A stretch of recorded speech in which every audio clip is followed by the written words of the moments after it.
Chers amis, frères et sœurs, bonjour à tous. Aujourd'hui, nous plongeons dans une vérité biblique essentielle pour notre protection et notre succès, l'importance de garder notre cœur. Le docteur Myles Munroe va nous guider à travers la sagesse divine de la discrétion et le pouvoir du mystère. Dans un monde qui nous pousse à tout partager, découvrez pourquoi certaines choses doivent rester cachées, comme des trésors précieux, et comment cela protège votre destinée. Ouvrons nos cœurs à cette parole qui transforme. Avant de commencer, n'oublie pas d'aimer la vidéo afin d'atteindre un maximum de personnes et de t'abonner afin de ne manquer aucun enseignement du docteur Myles Munroe. Il y a une profonde vérité dans la sagesse de Salomon lorsqu'il a déclaré dans Proverbes chapitre 4, verset 23, « Garde ton cœur plus que toute autre chose, car de lui viennent les sources de la vie. » Ce n'est pas seulement un appel à protéger vos émotions, mais une instruction divine pour sauvegarder le cœur de votre être, vos pensées, vos rêves, vos vulnérabilités. Aujourd'hui, je veux vous parler de l'importance de la discrétion et du pouvoir du mystère dans votre vie. Dans ce monde, il y a une pression croissante à être transparent, à partager chaque détail de nos vies avec le monde. Les médias sociaux, les conversations, même nos interactions quotidiennes nous poussent à en révéler plus que nous ne le devrions. Mais je vous dis, tout ce qui vous concerne n'est pas destiné à la consommation publique. Il y a des aspects de votre vie qui doivent rester cachés, gardés comme des joyaux précieux. Vous voyez, lorsque vous vous exposez trop, vous donnez aux autres le pouvoir de vous définir, de vous manipuler, de vous affaiblir. Jésus, le Fils de Dieu, était un homme de discrétion. Il savait quand parler et quand se taire. Il a révélé son cœur à quelques personnes choisies, celles qui s'étaient montrées dignes de confiance. Même parmi ses disciples, il y avait des secrets qu'il gardait pour lui, car il comprenait la valeur de la garde des trésors en lui. Pourquoi est-ce important? Parce qu'il y a des gens dans votre vie qui ne sont pas pour vous, ils sont contre vous.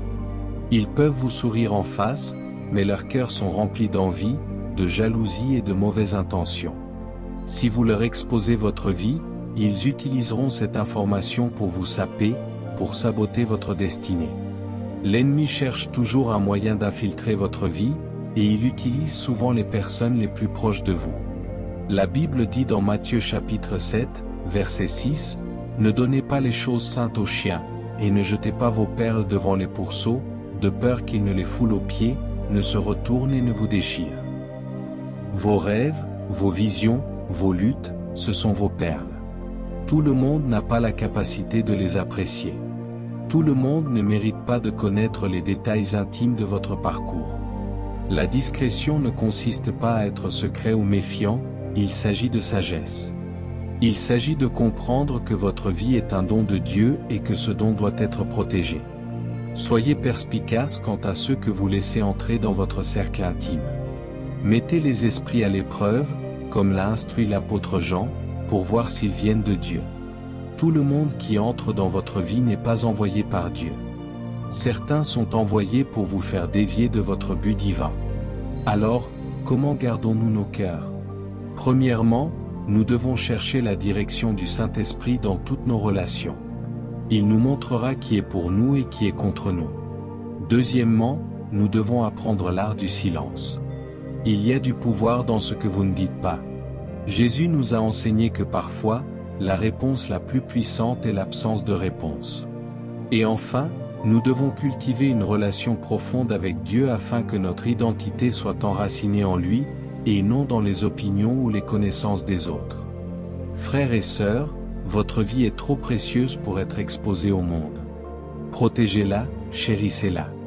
Que Dieu soit votre refuge et votre forteresse. En lui, vous êtes en sécurité.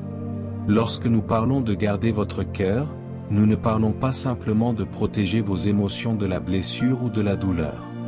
Ce concept va beaucoup plus loin. Il s'agit de sauvegarder l'essence même de qui vous êtes, vos pensées, vos rêves, vos désirs et vos vulnérabilités. Votre cœur, au sens biblique, représente le noyau de votre être, le lieu où réside votre véritable moi. C'est la source d'où découlent toutes vos actions, vos décisions et votre vie. Dans un monde qui nous pousse constamment à partager, à être ouvert et à tout exposer. Garder votre cœur signifie exercer la sagesse dans ce que vous révélez et à qui vous le révélez. C'est comprendre que toutes les parties de votre vie ne sont pas destinées à la consommation publique. Certaines choses sont sacrées, destinées à être gardées entre vous et Dieu ou partagées uniquement avec ceux qui se sont montrés dignes de confiance. Vous voyez, lorsque vous permettez à trop de gens d'entrer dans les lieux intimes de votre cœur, vous risquez de donner les clés de votre sanctuaire intérieur. Tous ceux qui entrent dans votre vie n'ont pas vos meilleurs intérêts à cœur. Certains peuvent sembler solidaires, mais au fond, ils peuvent abriter de la jalousie, de l'envie ou de mauvaises intentions. Si vous vous exposez trop, vous risquez d'armer par inadvertance ces individus avec les outils mêmes dont ils ont besoin pour vous saper. La Bible nous exhorte dans Proverbes chapitre 4, verset 23 à garder notre cœur plus que toute autre chose, car de lui viennent les sources de la vie. Cela signifie que votre cœur est la source de la direction de votre vie, le moteur de votre destinée. Si vous ne le protégez pas, si vous le laissez être influencé, manipulé ou blessé par les mauvaises personnes, le cours de votre vie peut être altéré d'une manière que Dieu n'a jamais voulu. Garder votre cœur signifie également être perspicace quant à ceux que vous autorisez dans votre cercle intime. Tout le monde ne mérite pas de connaître vos rêves, vos luttes ou vos projets. Jésus lui-même l'a montré lorsqu'il a choisi ses 12 disciples. Même au sein de ce groupe, il avait un cercle intime où Pierre, Jacques et Jean, qui étaient au courant de moments plus intimes de sa vie et de son ministère. Pourtant, il y avait encore des choses qu'il gardait pour lui, car il comprenait l'importance de la discrétion. En termes pratiques, garder votre cœur implique de fixer des limites. Cela signifie savoir quand parler et quand garder le silence, quand partager et quand se retenir. Il s'agit d'être sage avec vos paroles, reconnaissant qu'une fois que vous avez parlé, vous ne pouvez jamais les reprendre. Il s'agit de vous entourer de personnes qui vous élèvent, qui s'alignent sur vos valeurs et qui ont vos meilleurs intérêts à cœur. Enfin, pour garder efficacement votre cœur, vous devez ancrer votre identité en Dieu. Lorsque votre sens de soi est enraciné dans ce que Dieu dit que vous êtes, plutôt que dans les opinions ou l'approbation des autres, vous devenez moins vulnérable à l'influence de ceux qui n'ont pas vos meilleurs intérêts à cœur. Vous pouvez rester ferme dans votre but, sachant que votre vie est en sécurité entre les mains de celui qui vous a créé. Alors, souvenez-vous, garder votre cœur ne signifie pas être fermé ou méfiant. Il s'agit d'être sage, perspicace et intentionnel quant à ce que vous permettez dans votre vie et à qui vous permettez de vous connaître vraiment. Votre cœur est trop précieux pour être laissé sans protection. Gardez-le avec toute diligence, et vous préserverez le chemin que Dieu a tracé devant vous. La valeur de la discrétion ne peut être surestimée, surtout dans un monde où l'ouverture et la transparence sont souvent considérées comme des vertus. Bien qu'il y ait certainement une place pour l'honnêteté et la vulnérabilité, la discrétion est le principe directeur qui nous aide à savoir quand, où et avec qui partager les détails de nos vies.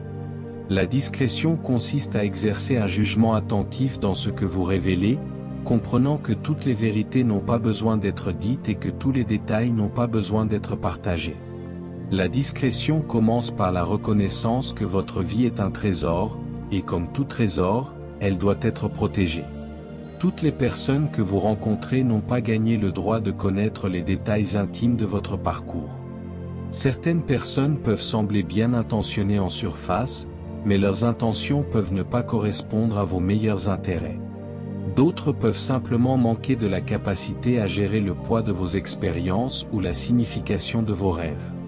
La discrétion vous permet de protéger vos pensées et vos plans les plus précieux de ceux qui pourraient les utiliser à mauvais escient ou les mal comprendre.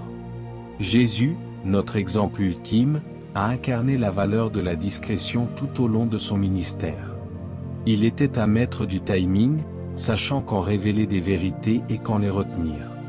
Considérez ses interactions avec ses disciples, il parlait souvent en paraboles, révélant des significations plus profondes seulement à ceux qui étaient vraiment prêts à les recevoir.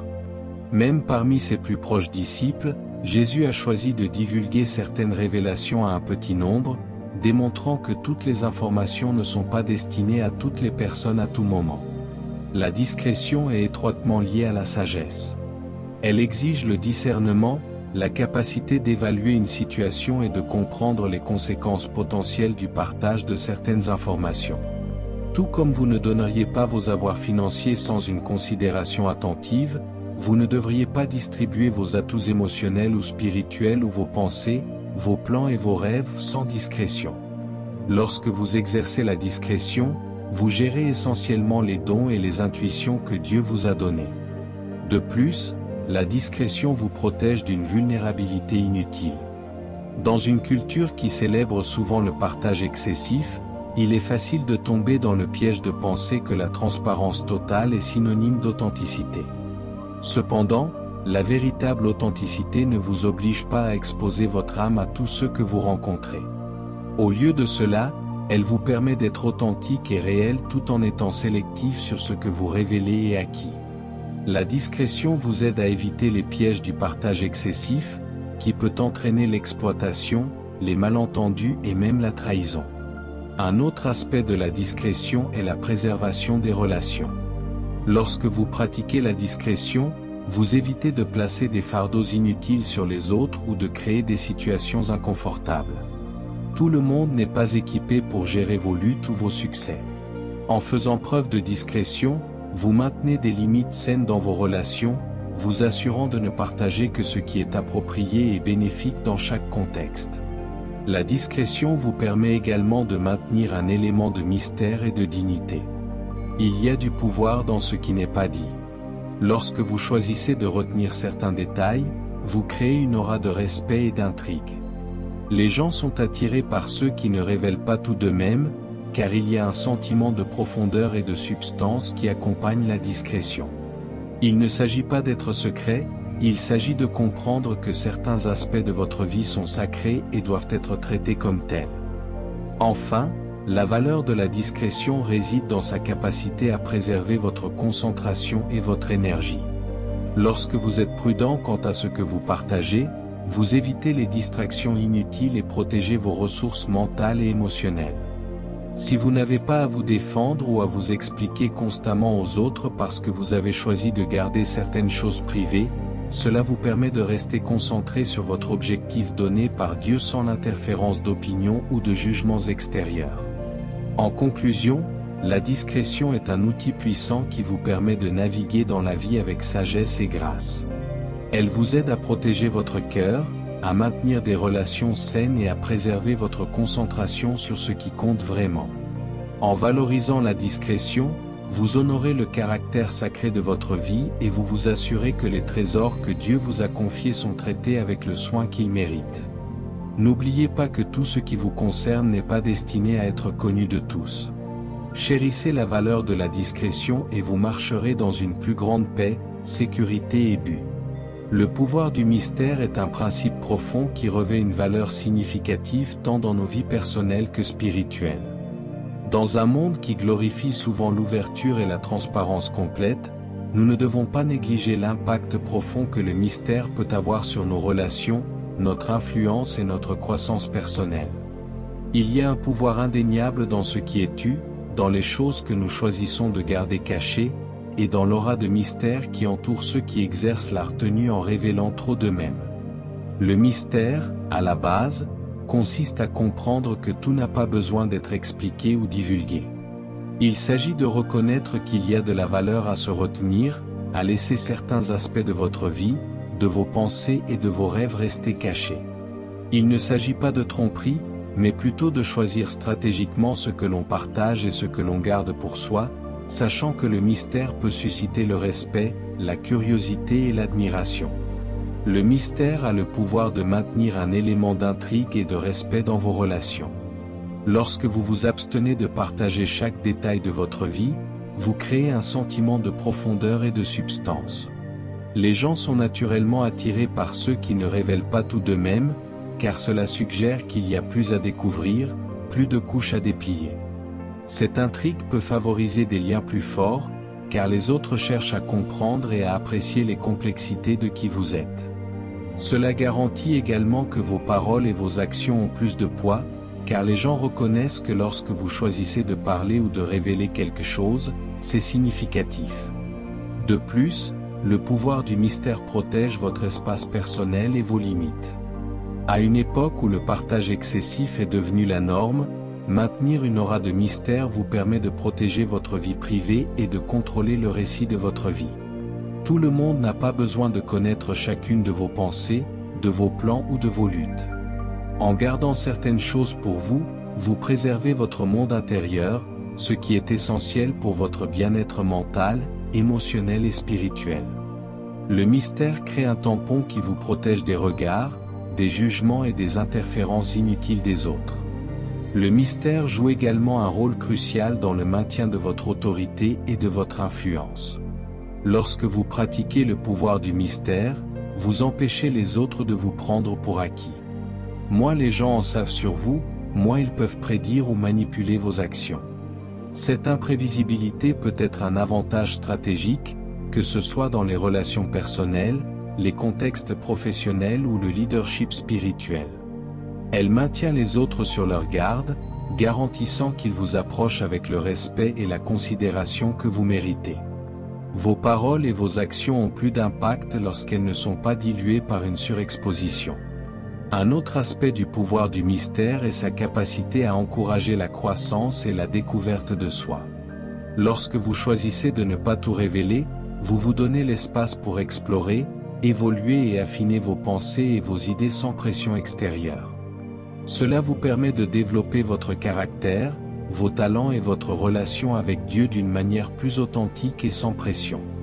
Vous pouvez poursuivre vos objectifs et vos rêves sans le poids des attentes ou des opinions des autres, ce qui conduit à un parcours plus authentique et plus épanouissant. Enfin, le pouvoir du mystère reflète la nature de Dieu lui-même. La Bible nous dit que les choses secrètes sont à l'Éternel, notre Dieu, les choses révélées sont à nous et à nos enfants, pour toujours. Deutéronome chapitre 29, verset 29.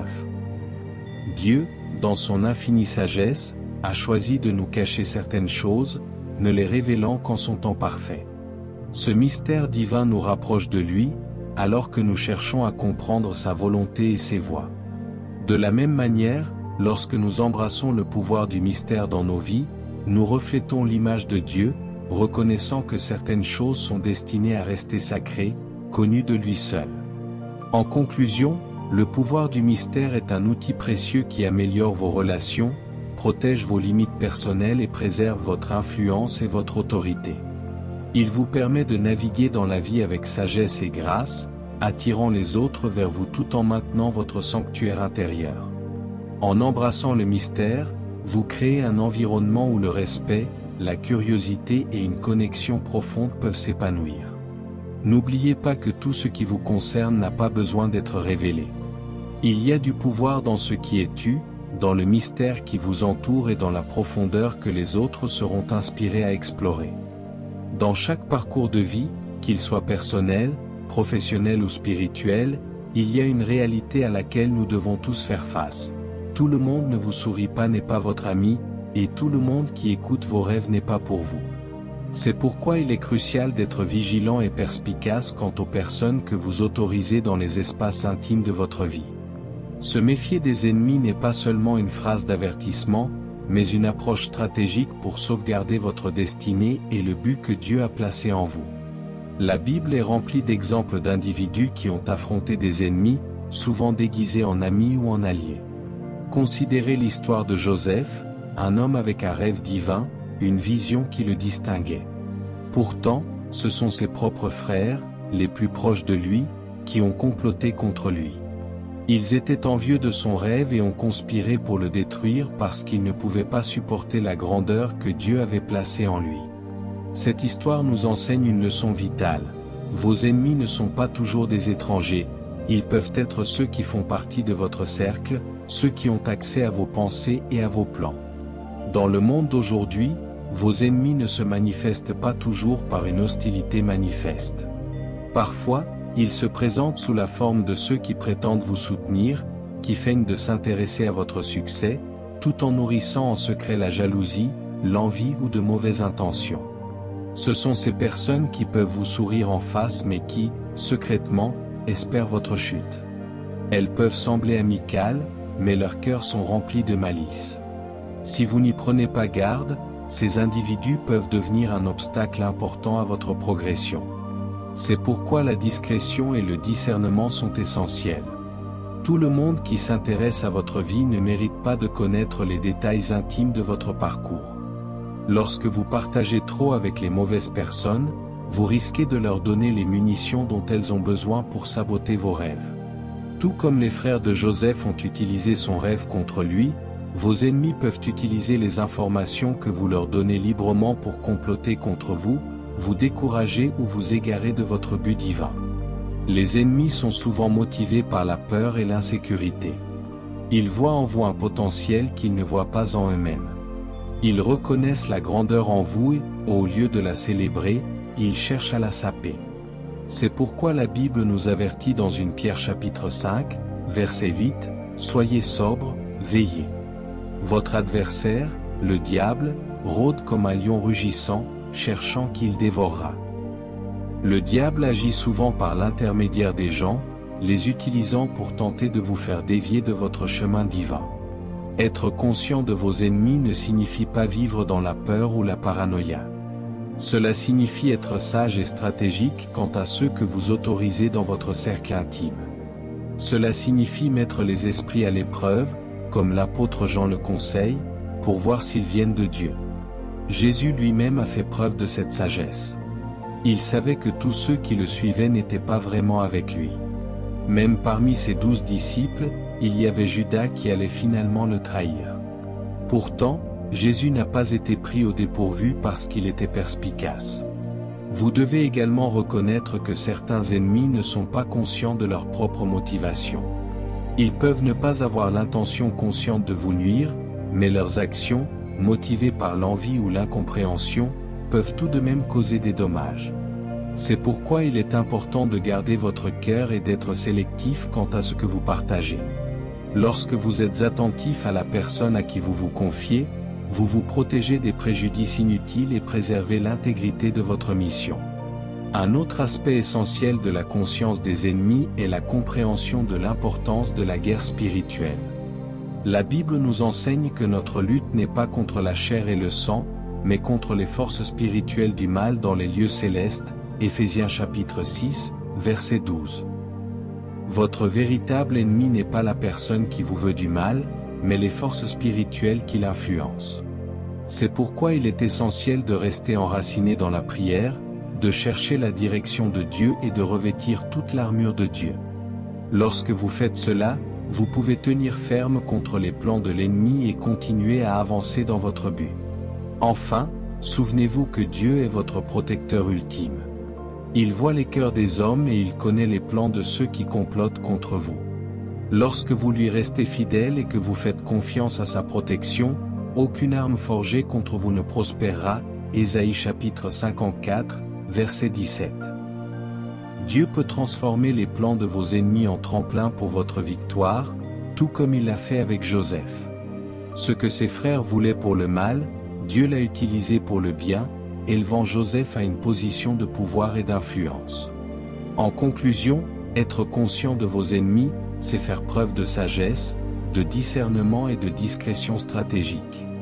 C'est reconnaître que tous ceux qui semblent être pour vous ne le sont pas vraiment, et prendre les mesures nécessaires pour protéger votre cœur, vos rêves et votre destinée. En étant vigilant, en restant connecté à Dieu et en vous entourant de ceux qui vous soutiennent réellement, vous pouvez relever les défis de la vie avec confiance, sachant que Dieu est de votre côté. N'oubliez pas que vous n'êtes pas appelé à vivre dans la peur, mais dans la sagesse qui vient de Dieu. Faites-lui confiance pour démasquer les ennemis dans votre vie, et il vous guidera sur le chemin de la victoire. Le partage sélectif est une approche puissante et stratégique pour gérer les informations que vous révélez sur vous-même. À une époque où le partage excessif est devenu monnaie courante, où les médias sociaux nous encouragent à diffuser chaque détail de nos vies, comprendre l'importance du partage sélectif est plus crucial que jamais.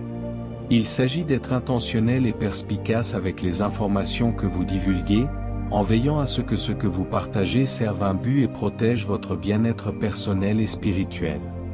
Le partage sélectif commence par la reconnaissance que tout ce qui vous concerne n'a pas besoin d'être de notoriété publique. Vos pensées, vos rêves, vos luttes et vos plans sont précieux, et comme toute chose de valeur, ils doivent être manipulés avec soin. La Bible en parle dans Matthieu chapitre 7, verset 6, où Jésus conseille, « Ne donnez pas les choses saintes aux chiens, et ne jetez pas vos perles devant les pourceaux, de peur qu'ils ne les foulent aux pieds, ne se retournent et ne vous déchirent. » Ce verset illustre l'importance d'être sélectif avec ce que vous partagez et avec qui vous le partagez.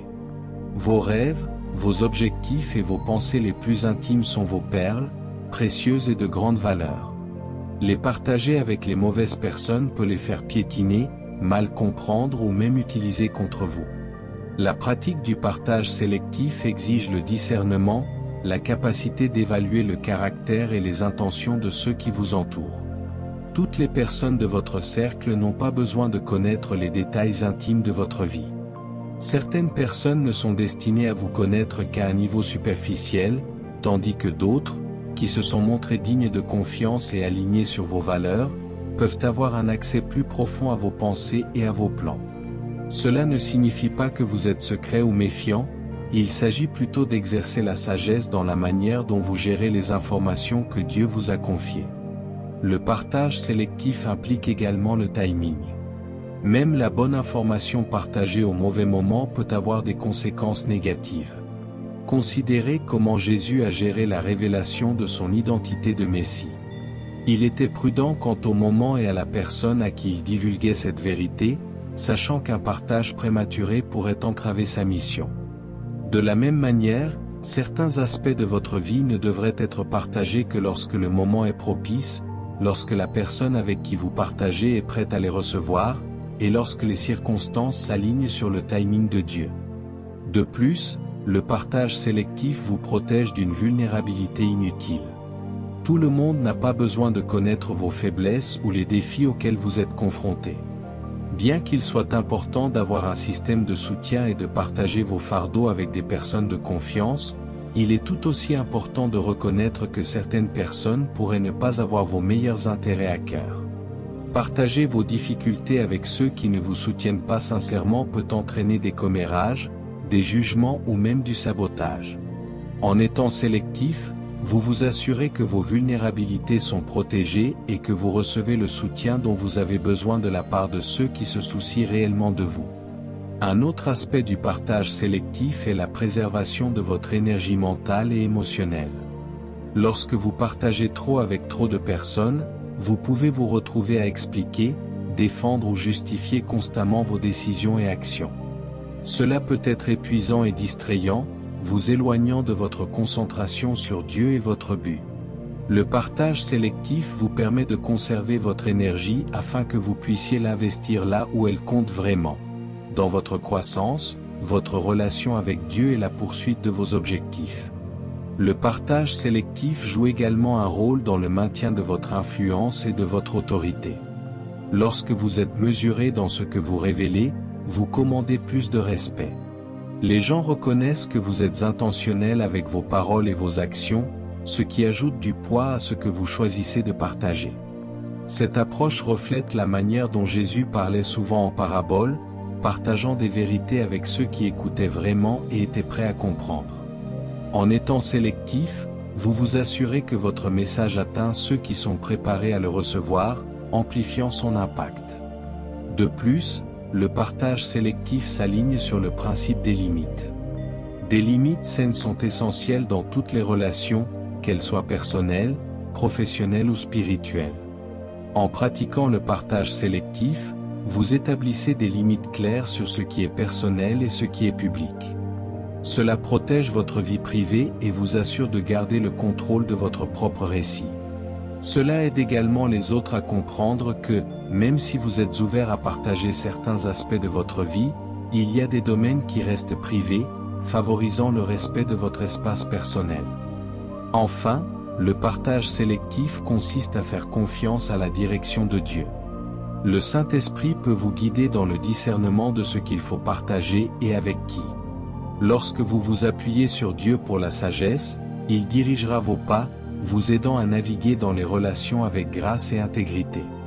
Cela vous permet de construire des liens significatifs avec les autres tout en protégeant les aspects sacrés de votre vie qui sont destinés à rester entre vous et Dieu. En conclusion, le partage sélectif est une approche stratégique et sage pour gérer les informations que vous divulguez sur vous-même. Il vous aide à protéger votre cœur, à maintenir des limites saines et à préserver votre influence. En étant intentionnel sur ce que vous partagez et avec qui, vous protégez vos rêves, vos vulnérabilités et votre récit personnel. N'oubliez pas que tout le monde n'a pas besoin de tout savoir sur vous. Pratiquez le partage sélectif et vous naviguerez dans vos relations avec plus de sagesse, de paix et de but. La sagesse dans les relations est l'un des outils les plus précieux que vous puissiez posséder. C'est la capacité de naviguer dans vos liens avec les autres d'une manière qui s'aligne sur vos valeurs, protège votre cœur et honore votre objectif.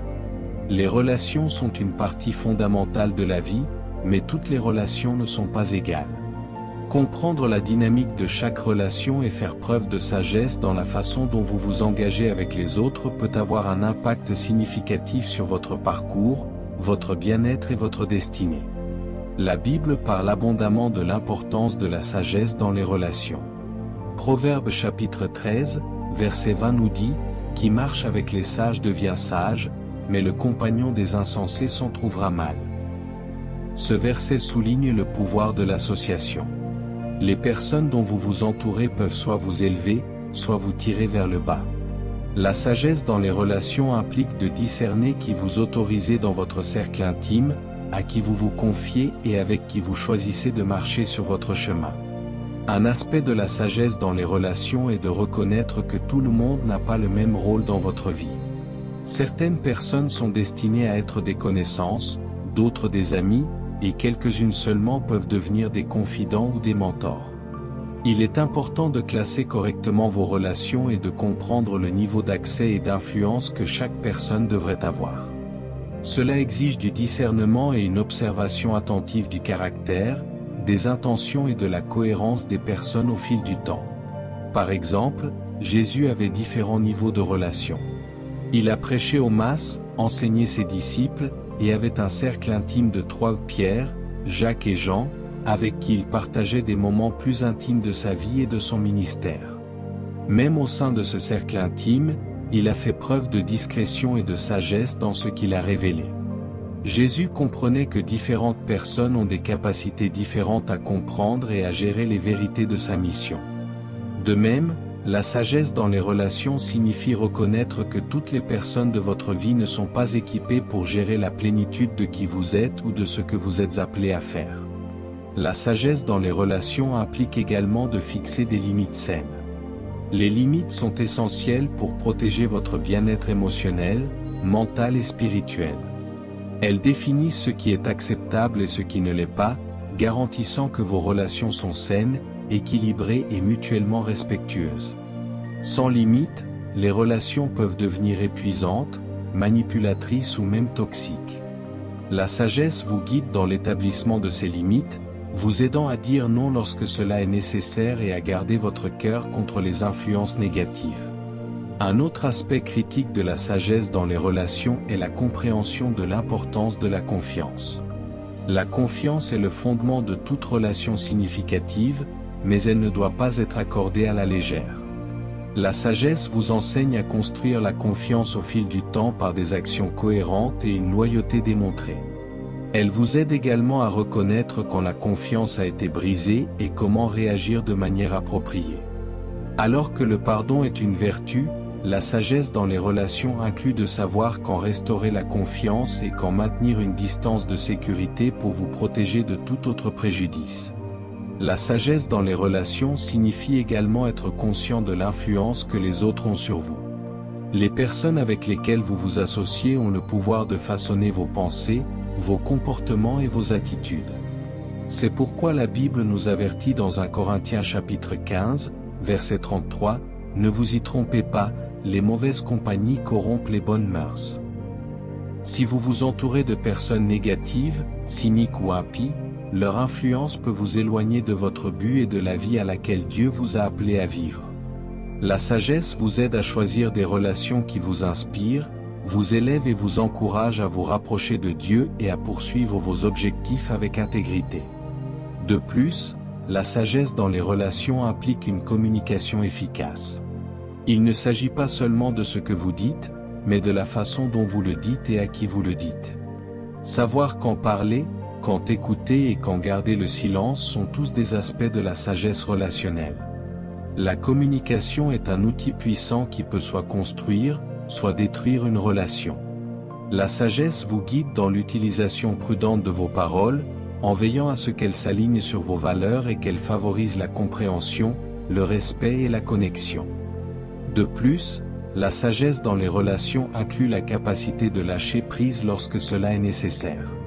Toutes les relations ne sont pas destinées à durer éternellement. Certaines personnes entrent dans votre vie pour une saison, pour vous apprendre quelque chose ou pour vous accompagner sur une partie particulière de votre parcours.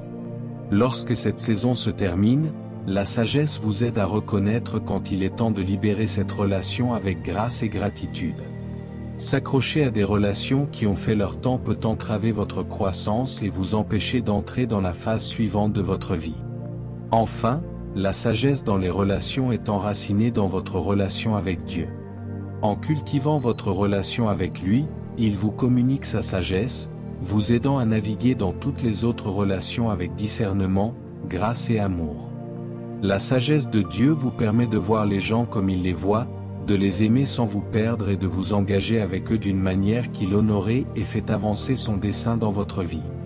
En conclusion, la sagesse dans les relations consiste à être intentionnel, perspicace et stratégique dans la façon dont vous vous connectez avec les autres. Cela implique de comprendre les différents rôles que les gens jouent dans votre vie, d'établir des limites saines, de construire et de maintenir la confiance, et de communiquer efficacement. En appliquant la sagesse à vos relations, vous protégez votre cœur, honorez votre but et créez un réseau de soutien qui vous propulse vers votre destinée donnée par Dieu.